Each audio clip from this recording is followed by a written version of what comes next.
Ananya's Nana Nani Homes, a paradise for senior citizens. ஆச்சி கொழுக்கட்டை மாவு வந்தாச்சு. ஆச்சி கொழுக்கட்டை மாவிற்கு கொழுக்கட்டை அச்சை கேட்டு வாங்குங்கள். சென்னை சில்க்ஸின் ஆஹா ஓஹோ ஆடி சேல் 50% வரை தள்ளுபடி. இதனால் வரைக்கும் திமுக கூட்டணி அப்படிங்கிற ஒற்றை எதிரியா இருந்தவங்களுக்கு கூடவே சேர்ந்து இப்போ மத்திய அரசை எதிர்க்கக்கூடிய ஓபிஎஸ் ஒரு எதிரியாவும், என்னதான் பாஜகக்குள்ளேயே இருந்தாலும் அதிமுகவோட ஒட்டு முட்டாம இருக்கக்கூடிய அண்ணாமலைன்னு பல முகத்துல ஒரு எதிரிகள் வந்துட்டாங்களோ உங்களுக்கு. யாரும் என்ன கூட்டம் சேர்க்க முடியும், கோஷம் எடுப்பதுக்கு ஆளை கூப்பிட்டு வர முடியும். இதெல்லாம் வச்சுக்கிட்டு நீ உங்களை மாதிரி மீடியாக்கள் அவர் ஏதோ ஒரு பெரிய சக்தி, அவர் அடுத்து பிரதமர் ஆக போறாருலாம் பேசுனீங்க. கடைசியில் அவரை கொண்டு போய் நடுத்தர நிறுத்தி வச்சுட்டீங்க. நாங்க எதுவும் செய்யல. நீங்க தான் பார்த்து தலைவர் பதவி இருக்க கூடாதுன்னு பறிச்சிட்டீங்க. அவர்ட்ட பொறுக்கலாம். அதையாவது புரிஞ்சுக்கிறீங்கல்ல? அப்ப அந்த சக்தி எடப்பாடி பழனிசாமிக்கு இருக்குன்னு நம்புறீங்கல்ல? அந்த சக்தியை வச்சு மக்கள்கிட்ட வெல்ல முடியுமா அப்படிங்கிற ஒரு கேள்வி அண்ணாமலை நகர்த்திடலாம். அவர்தான் கரவேட்டியே கட்ட முடியாது. அப்புறம் மீட்பு, தொண்டர் மீட்பு. இவர் எங்க தொண்டரை காப்பாத்துறது? இவரை முதல்ல காப்பாற்றி வேட்டி கட்டிட்டு வர சொல்லுங்க. மறைவா இருந்து திமுக ஆதரவா இயங்கி கொண்டிருந்த பன்னீர்செல்வம் இன்றைக்கு நேரடியாக களத்துக்கு போயிட்டாரு. இவர் என்ன சுயேட்சைன்னா அந்த கூட்டணி வேட்பாளர். நீங்க கூட்டணி ஓட்டை வச்சுக்கிட்டு ஏன் ஓட்டுன்னு எப்படி சொல்லுவீங்க? சரி, சுயேட்சையா வேற யாரோ இந்த இடத்துல போட்டி போட்டிருந்தாங்கன்னா அந்த அளவுக்கு வாக்குகள் கிடைச்சிருக்குமா? பாஜக இவருடைய ஏமாற்று வேலையெல்லாம் புரிஞ்சுக்கிச்சு. இவர் நம்மளை கையில வச்சுக்கிட்டு திமுக கிட்ட இவர் கொத்தடிமையா இருக்கிறாரு, திமுகவினுடைய பி டீமா இவர் செயல்படுறாருன்றது பாஜகவுக்கு தெரிஞ்சதுனால தான் அவங்க இவரை புறக்கணிச்சு. அஜித் அவர்களுடைய கொலைக்கு குரல் கொடுத்த எதிர்க்கட்சி அதிமுக, எடப்பாடி பழனிசாமி அவர்கள் கவின் கொலைக்கு அந்த அளவுக்கு குரல் கொடுத்தீங்களா?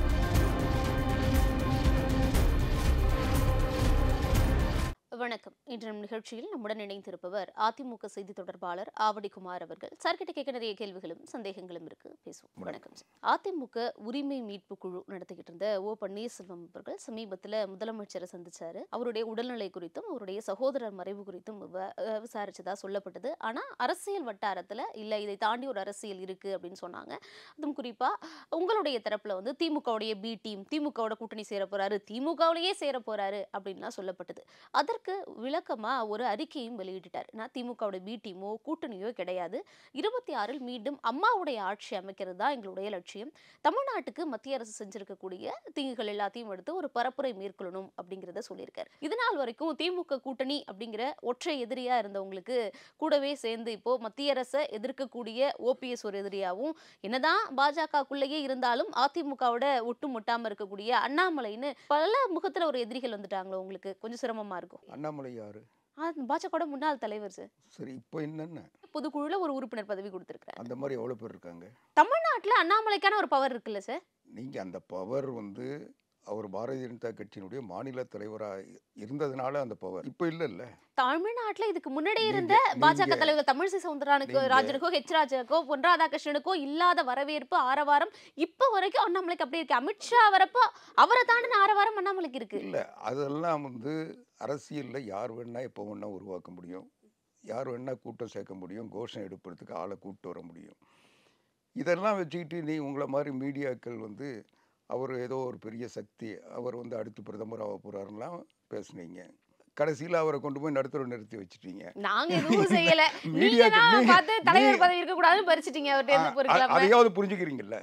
அப்ப அந்த சக்தி எடப்பாடி பழனிசாமிக்கு இருக்குன்னு நம்புறீங்கல்ல? அந்த சக்தியை வச்சு மக்கள்கிட்ட வெல்ல முடியுமா அப்படிங்கிற ஒரு கேள்வி அண்ணாமலை நகர்த்திடலாம். இல்ல, அந்த கவலை உங்களுக்கு வேண்டாம். அது நாங்க போட வேண்டிய கவலை. உங்க கவலை நீங்க கேட்ட கேள்விக்கு அண்ணாமலையான அவ்வளவு இலகுவா நீங்க எடை போடுறீங்களா? அவருக்கு அவ்வளவு சக்தி இல்லைன்னு நினைக்கிறீங்களா? நீங்க மீடியாக்கள் அண்ணாமலையை எப்படி வேணா பிரதமர் ஆக்குங்க, இல்ல ஐநா சபையில பொதுச் செயலாளர் ஆக்குங்க, ஓ பன்னீர்செல்வத்தை இந்திய ஜனாதிபதி ஆக்குங்க, ஆனா அதிமுக பொதுச் செயலாளர் ஆக்காதீங்கன்ற. நீங்க எது வேணா ஆக்குங்க, எங்களுக்கு எந்த கவலையும் இல்லை. தமிழ்நாட்டில இருந்து ஒருத்தர் பெரிய பதவிக்கு வராங்கன்னா அது தமிழர்களுக்கு கிடைச்ச பெருமையாகவும் தமிழ்நாட்டில் வாழ்றவங்களுக்கு கிடைச்ச பெருமையாகவும் நான் ஏத்துக்கிறேன். ஆனா அதிமுக பொதுச் செயலாளராவோ அதிமுகவினுடைய முதலமைச்சராவோ அவரை எங்க கிட்ட காட்டாதீங்க. அவர் என்ன சொல்றாரு, நீங்களே வச்சுக்கோங்கன்னு சொல்லிதான் விட்டோம், ஆனாலும் உங்கள்ட்ட ஒரு வெற்றியை எடுத்து கொடுக்க முடியலையே எடப்பாடியாலங்கிற ஒரு கேள்வி எழுப்புறாங்க. யார் சொல்றது? பெரும்பாலானவர்கள் கேக்குறாங்க. பெரும்பாலானவர்கள் யாருங்க? பெரும்பாலானவர்கள் கேள்வி கேட்கிறாங்க. இத்தனை தேர்தல்கள் ஈரோடு கிழக்கு இடைத்தேர்தல் விட்டு கொடுத்தோம், ஆனா ஜெயிச்சீங்களான்னு கேக்குறாங்க. நேரடியா சொல்லுங்க. ஓ பன்னீர்செல்வம் கேக்குறாரு. ஓ பன்னீர்செல்வம் அதிமுக அவருக்கு என்ன தொடர்புன்னு சொல்றாரு? அவரு தான் தன்னுடைய அதிமுக எங்களுக்குன்னு இன்னும் இப்போ வரைக்கும் உரிமை கொண்டாடுறாரு. இன்னைக்கு வரைக்கும் அவர் தான் ஒருங்கிணைப்பாளர்னு சொல்லிக்கிட்டு இருக்கிறதா ஆமா. நீங்க நம்புறீங்க. சொல்லிட்டு இருக்காரு. சரி, அப்போ தோல்விக்கு யார் காரணம்? பொதுச் செயலாளர் எடப்பாடி பழனிசாமி. அது எப்படி? உங்களுக்கு தானே அவர் சார் கொடியும் சின்னமும் இருக்கு. இல்லம்மா, நீங்க ஒரு கொஞ்சமாவது சிந்தனை பண்ணி பேசுமா. இன்னைக்கு வந்து பொதுச் செயலாளர் அவர் வந்ததுக்கு பிறகு நீங்க சொல்றதுக்கு நான் பொறுப்பேற்றுக்கிறேன். ஆனால் இவர் வந்து நான் இவ்வளோ நாள் ஒருங்கிணைப்பாளராக இருந்தேன்னு சொல்றாரு. அப்போ நடந்த தோல்விக்கெல்லாம் யார் காரணம்? நான் தான் இந்த கட்சியினுடைய நம்பர் 1. அப்போ தோல்விக்கெல்லாம் இன்னொருத்தர் காரணமா? அதுக்கெல்லாம் பொறுப்பேற்றுக்க மாட்டியா? தேனி மாவட்டத்தில் 4 சட்டமன்ற தொகுதி, அதில் இவர் திக்கி திணறி தப்பி வெற்றி பெற்றார். மீதி 3 இடத்துல தோத்தாங்களே, அதுக்கு யார் காரணம்? நீ ஒரு குறைஞ்சபட்சம் ஒரு மாவட்ட செயலாளருக்குரிய கடமையை கூட செய்யாமல் நீ அதிமுகவுக்கு தோல்வியெல்லாம் இன்னொருத்தருக்கு தந்துருவ.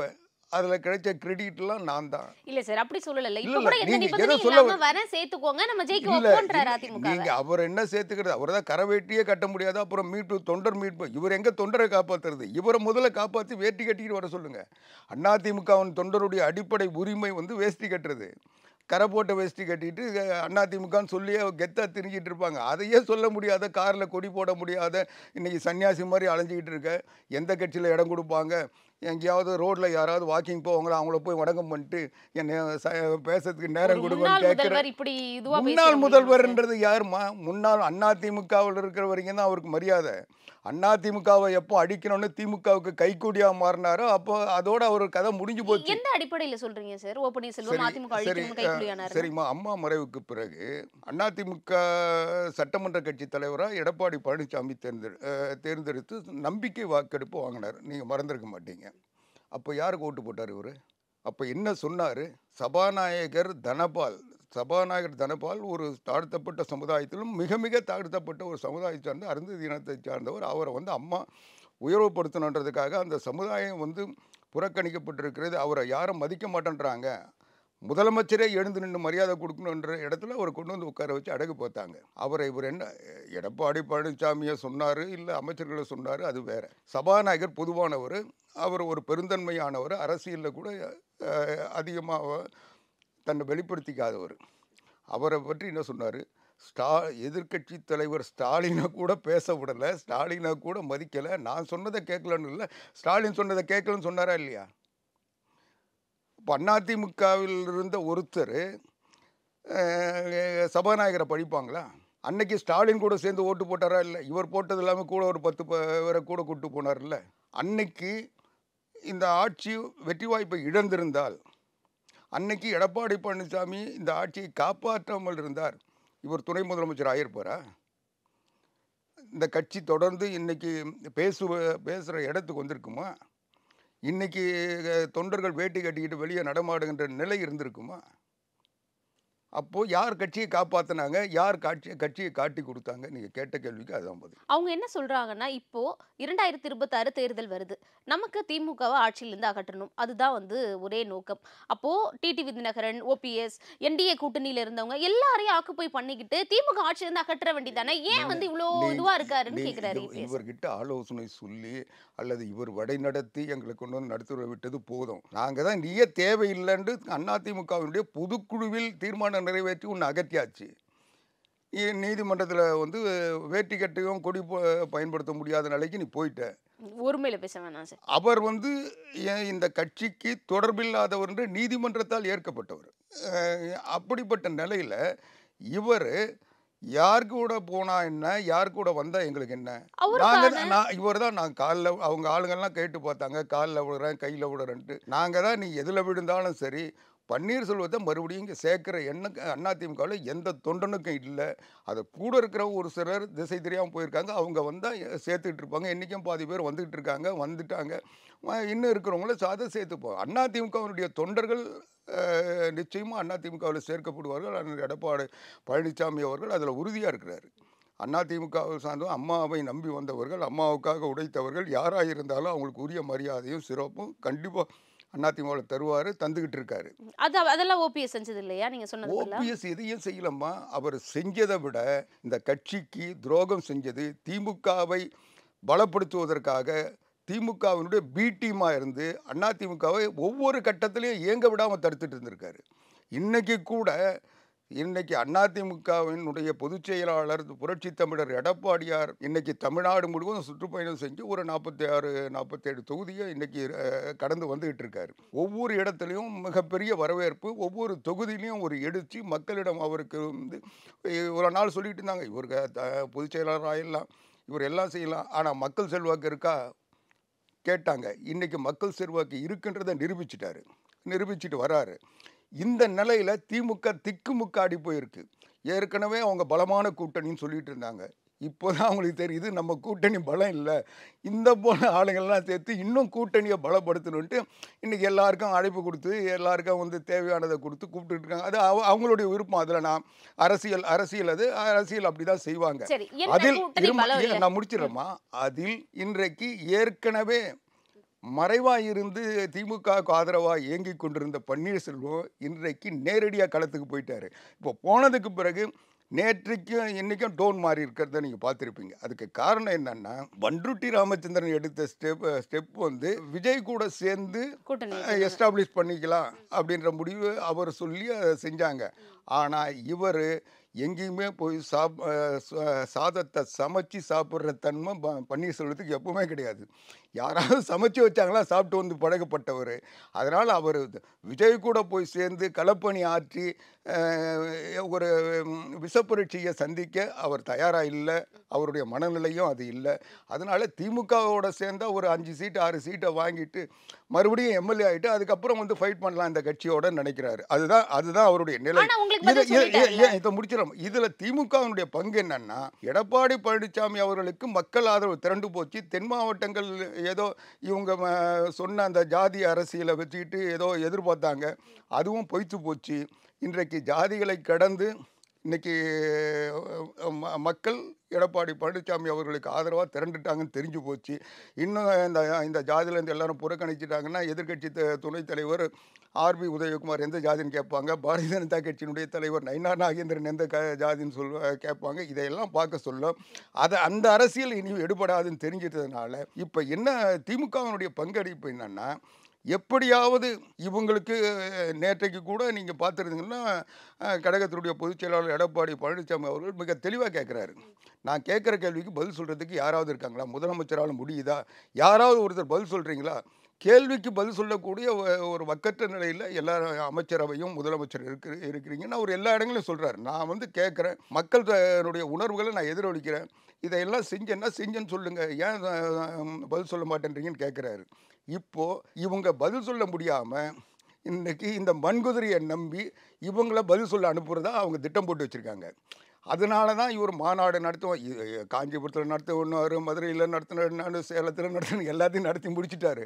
இப்போ மதுரையில் கடைசியாக நடத்துகிறேன்ட்டு இப்போ திடீர்னு நான் வந்து மதுரையில் நடத்தலை, நான் எல்லாரையும் போய் சந்திக்க போகிறேன்றாரு.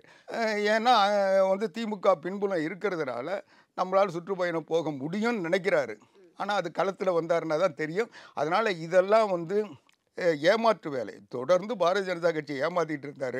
அவங்க முடிச்சுக்கிட்டாங்க.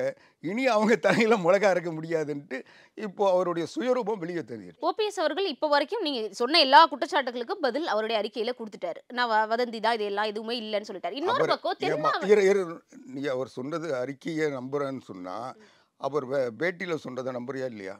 பேட்டியில் என்ன சொன்னார் அவர்?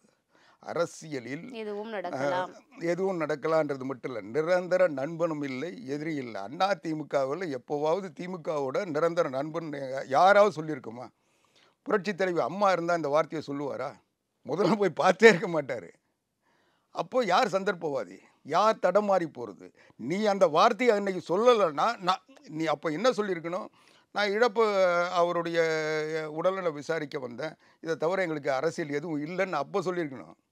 ஆனால் அப்போ வந்து நிரந்தர நண்பன் இல்லை, எதிரி இல்லைன்னு சொல்லிட்டு அரசியலில் எதுவும் நடக்கலான்னு சொல்லிட்டு இப்போ எதுவும் நடக்காதுன்னு சொன்னால் இல்ல சார், அவர் அந்த நிலைக்கு தள்ளினது யார் அப்படிங்கிற ஒரு கேள்வி இருக்கு. தென் மாவட்டத்துல இப்ப வரைக்கும் அவருக்கு ஓட்டு இல்லன்னு சொல்லிருவீங்களா சார்? நீங்க 24 லட்சத்துக்கு மேல வாக்குகள் வாங்குனாரு. நீங்க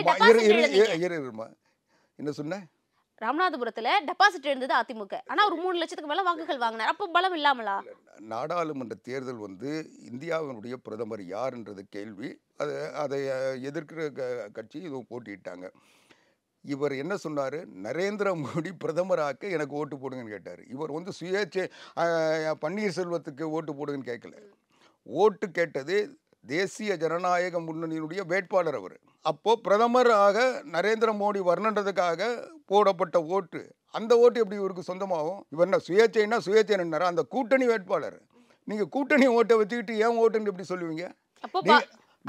நீங்க நான் கேட்கறது பதில் சொல்லுங்க. நீங்க ஏதோ அங்க யாருமே போட்டியிடாம அதிமுக போட்டிட்டு இவர் எதிர்த்து போட்டிட்டு இருந்தாருன்னா, இவர் சுயேட்சையா போட்டிருந்தாருன்னா பரவாயில்ல. ஆனா அந்த தேர்தல் பிரதான கோரிக்கையே நரேந்திர மோடி பிரதமர் ஆகணுன்றதான்.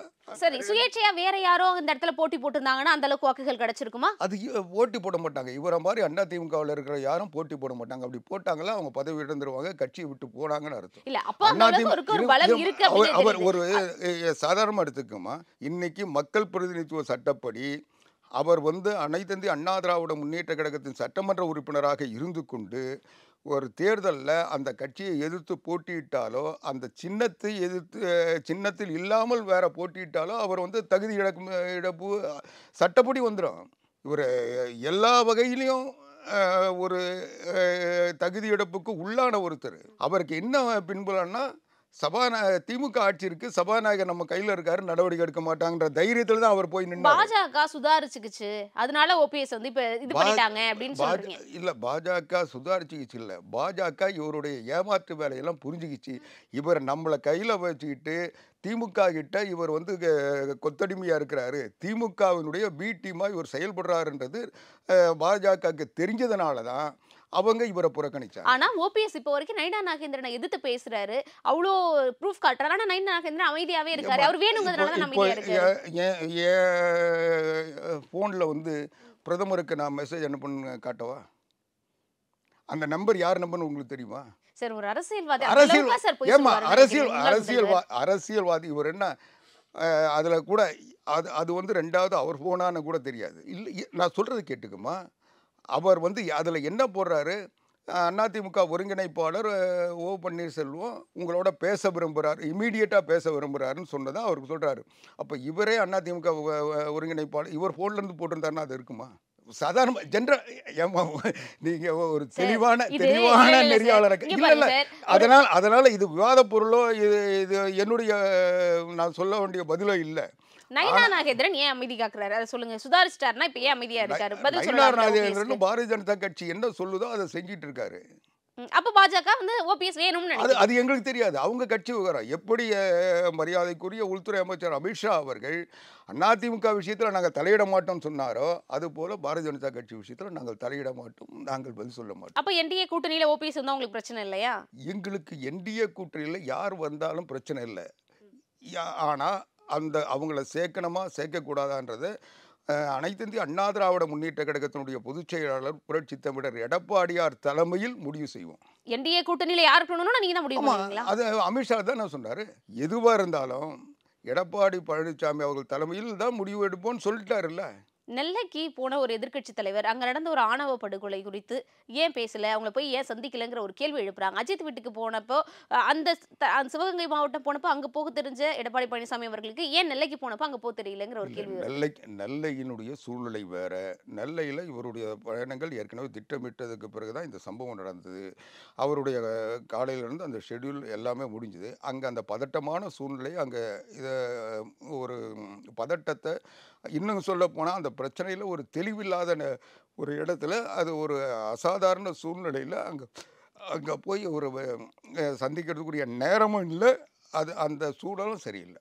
அஜித் அவர்களுடைய கொலைக்கு குரல் கொடுத்த எதிர்க்கட்சி அதிமுக எடப்பாடி பழனிசாமி அவர்கள் கவின் கொலைக்கு அந்த அளவுக்கு குரல் கொடுத்தீங்களா? இல்லை, நீங்க இந்த கேள்வி கேட்கறது எனக்கு ஆச்சரியமா இருக்கு. அச்சையா கிட்ட இருந்து இப்படி ஒரு கேள்வி ரெண்டும் ஒரே சம்பவமா? இது முழுக்க அரசாங்கத்தினுடைய தோல்வி. காவல்துறையினுடைய செயலிழந்த தன்மை மட்டும் இல்ல, மோசமான நிர்வாகம். இல்லை, அப்படி பார்த்தீங்கன்னா கூட இன்னைக்கு நீதிமன்றம் சொல்லியிருக்குல்ல, அதிகமாயிடுச்சு, அரசாங்கம் என்ன நடவடிக்கை எடுத்ததுன்னு. அதுதான் அரசாங்கத்தை ஏன் கேட்க மாட்டீங்க? என்ன பண்றீங்க? ஆணவ கொலை நடந்துகிட்டே இருக்கு வருஷத்துக்கு ஒண்ணு, நீங்க என்ன பண்றீங்க? நீங்க ஏன் உடனே கேள்வி கேட்க மாட்டீங்க? நாங்கள் எதை கேட்கல, எல்லாத்தையும் கேட்டுக்கிட்டு தான் இருக்கிறோம். அதாவது கேட்கறது வேற, அரசாங்கத்தினுடைய தவறுகளை சுட்டி காட்டுறது வேற, ஆனால் அந்த இடத்துல போய் நிற்கிறது வேற. ஒரு போராட்டம் பண்ணலாம்ல சார் அதிமுக? இது மாதிரி ஆணவ கொலைக்கு வந்து இது மாதிரி எந்த ஒரு ஆக்ஷன் சரியா எடுக்கல, தொடர்ந்து மாதிரி நடந்துகிட்டே இருக்கு, என்ன பண்றீங்க திமுக அப்படின்னு? இந்த போராட்டங்கள் இது வரைக்கும் நாங்கள் நடத்தின போராட்டங்கள்லாம் திமுக அரசாங்கம் ஏதாவது மாற்றிக்கிட்டு இருக்கா? மாற்றலைன்னா நம்ம விட்டுற முடியாதுல்ல சார்? அப்படி விட்டுற முடியாது.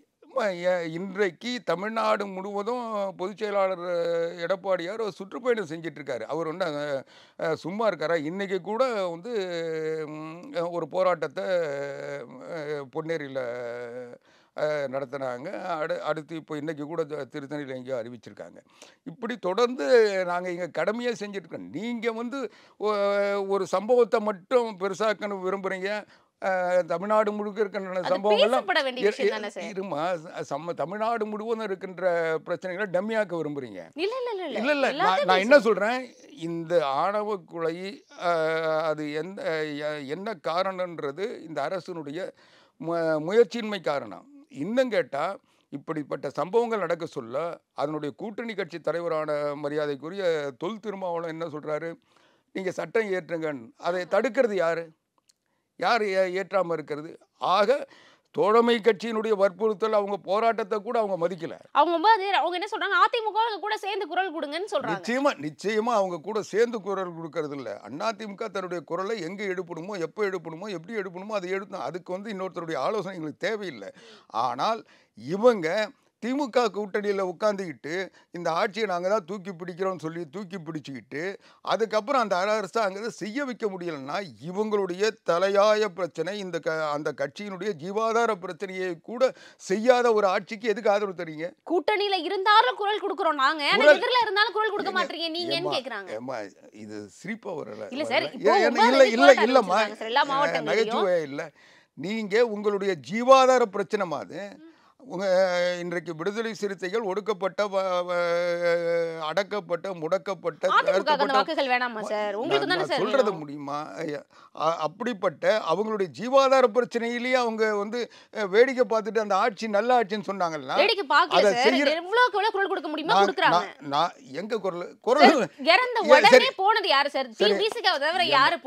போலனா அவங்க கட்சி தொண்டர்கள் சும்மா இருப்பாங்களா?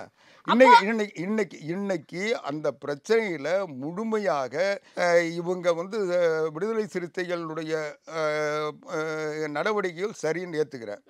ஆனா அதை வந்து திமுக ஏத்துக்குதா சரின்ட்டு? ஏத்துக்கிட்டா ஏன் சட்டம் கொண்டு வர தயங்குறாங்க?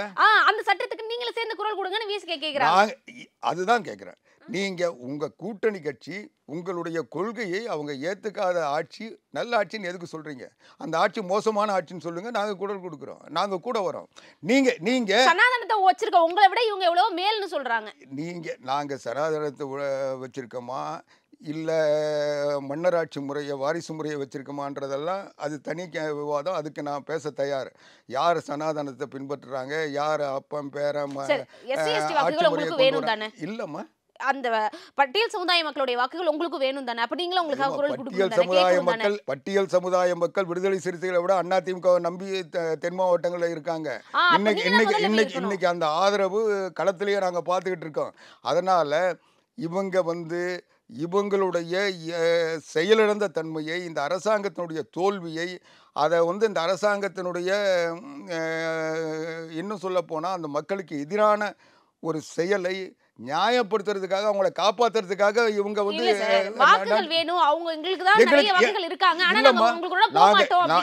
நான் மறுபடியும் சொல்றேன், எல்லா தென் மாவட்ட மக்கள் அனைத்து இந்திய அண்ணா திராவிட முன்னேற்ற கழகத்தின் பின்னால தான் இருக்கிறாங்க.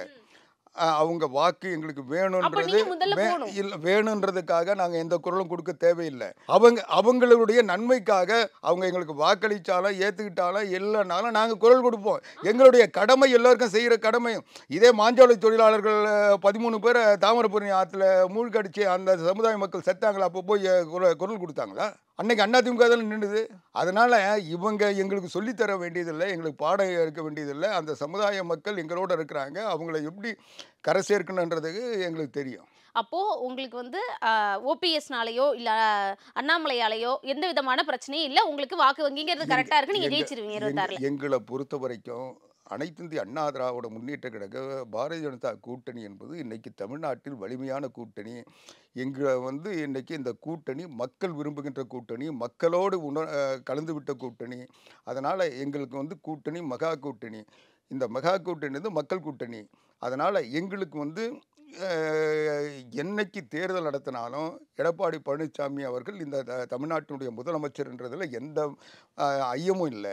அவங்க என்ன நினச்சாங்க, போன நாடாளுமன்ற தேர்தல் மாதிரி இவங்க தனியாக அவங்க தனியாக இருப்பாங்க, அப்போ ஓட்டு பிரியும், நம்ம குதிரை ஓட்டலாம் நினச்சாங்க. அது சேர்ந்த உடனே முதல் ஷாக்கு பாரதிய ஜனதா கட்சியையும் அதிமுகவில் இருக்கிற பி டீமை யூஸ் பண்ணி இந்த கட்சிக்குள்ளே குழப்பம் பண்ணிக்கிட்டே இருக்கலாம், இந்த தலைமைக்குள்ளே ஒரு சிக்கலை உருவாக்கலாம். இதை கூட்டணி ஆட்சி, இந்த தலைமை, அது இதுன்னு ஏதாவது ஒரு எதிர்ப்பான செய்தியை சொல்லி இதை ஊடகங்களில் பெருசுப்படுத்தி எதை பெண் நிறுவனம் இருக்கவே இருக்குது, எல்லாத்த செய்தியை வந்து எதை பூஸ்ட் பண்ணணும், எதை க்ளோஸ் பண்ணணுன்றதுக்கு அவங்க கொடுக்குற டைரெக்ஷனை வச்சு செய்வாங்க. இதனால் இதை வச்சுட்டு ஃபோக்கஸ் பண்ணலான்னு நினச்சாங்க. அதுக்கு முதல்ல என்ன நீங்கள் நல்லா பார்த்துங்க, அனைத்து இந்திய அண்ணா திராவிட முன்னேற்ற கழகத்தினுடைய பாரதிய ஜனதா கூட்டணி அறிவிப்பு வந்த நாளை நல்லா கவனிச்சிங்க. அன்னைக்கு 2 மாற்றங்கள் வந்தது. ஒன்று, பாரதிய ஜனதா கட்சியை யார் வழி நடத்தணுன்றதுக்கு ஒரு முடிவு வந்தது. இன்னொன்று, தமிழ்நாட்டினுடைய முதலமைச்சர் எடப்பாடி பழனிசாமின்றதுக்கு ஒரு உத்தரவாதம் கிடைச்சிது. இது ரெண்டும் ஒரே நாள் ஒரே நிலையில் எடுக்கப்பட்ட முடிவு. அதனால் இந்த ரெண்டுமே பாரதிய ஜனதா கட்சி மட்டும் இல்லை, பிரதமர்லேருந்து உள்துறை அமைச்சர்லேருந்து எல்லாம் அவங்களுக்கு கிடைச்ச தரவுகளை வச்சு ஒரு சரியான நிலைப்பாட்டை எடுத்து தான் இந்த முடிவு எடுத்திருக்காங்க. இதில் யார் யார் துரோகிகளாக மாறுவாங்க, யார் யார் இதுக்கு பின்னடைவை உருவாக்குவாங்கன்றதெல்லாம் தெரிஞ்சதுனால தான் இந்த முடிவு எடுக்கப்பட்டிருக்கிறது. அன்னைக்கு சொல்லியே உள்துறை அமைச்சர் அமித்ஷா மிக தெளிவாக சொன்னார், அவங்க கட்சி பிரச்சனையை அவங்க பார்த்துப்பாங்க, நாங்கள் யாருக்கும் ரெக்கமெண்ட் பண்ண மாட்டோம்னு சொல்லிட்டாங்க. அதுதான் உண்மை. எந்த முடிவு எடுத்தாலும் தமிழ்நாட்டினுடைய முதலமைச்சராக பொறுப்பேற்க இருக்கின்ற எடப்பாடி பழனிசாமி அவர்கள் தான் யாரையும் சேர்க்கவும் நீக்கவும் முடியும். அவர் தலைமையில் தான் முடிவு எடுப்போம். இதை வந்து அண்ணா திராவிட முன்னேற்ற கழக தொண்டர்கள் இன்றைக்கி உணர்ந்திருக்கிறோம். அதனுடைய விளைவு தான் இன்றைக்கி தமிழ்நாடு முழுவதும் தொண்டர்களிடம் ஏற்பட்டிருக்கின்ற எழுச்சி மட்டும் இல்லை, மக்களிடம் கிடைத்திருக்கின்ற ஆதரவு. அதிமுக தொண்டர்களை பொறுத்த வரைக்கும் 1000 பிரச்சனைகள் இருக்கலாம், இன்னும் சொல்ல போனால் தலைமை மேலே அதிருப்தி கூட இருக்கலாம், சில இடங்களில் எந்த பதவியும் எங்களுக்கு தரலை, எந்த பலனும் அடையலைன்ற வருத்தம் கூட இருக்கலாம். அது எல்லாத்தையும் முடிச்சுட்டு திமுக ஆட்சியை ஒழிப்பது தான் லட்சியம். திமுகவை வீழ்த்தினான்னா எடப்பாடி பழனிசாமி முதலமைச்சர் ஆக்கணுன்ற உறுதியோடு 8 மாதத்துக்கு முன்னே களத்துக்கு வந்துட்டாங்க. அந்த களத்தினுடைய எதிரொலி தான் இன்றைக்கி புரட்சி தமிழர் எடப்பாடியாருக்கு கிடைத்திருக்கின்ற ஆதரவு. இந்த ஆதரவை பார்த்து திமுக இன்றைக்கு கதிகலங்கி போயிருக்கு. அவங்க எவ்வளோ பெரிய கூட்டணி அமைச்சாலும் அந்த கூட்டணி போதாது, இன்னும் 10 கட்சி சேர்க்கணும்னு சேர்க்குறாங்க. சிங்கிளாக தான் வரும். நீங்கள் சொன்னதெல்லாம் நடக்குதா அப்படிங்கிறத பார்ப்போம். இவ்வளோ நேரம் நிறைய கேள்விகளுக்கு மிக நேர்த்தியான தெளிவான பதில்களை கொடுத்ததுக்கு நன்றி சார். மிக்க நன்றி.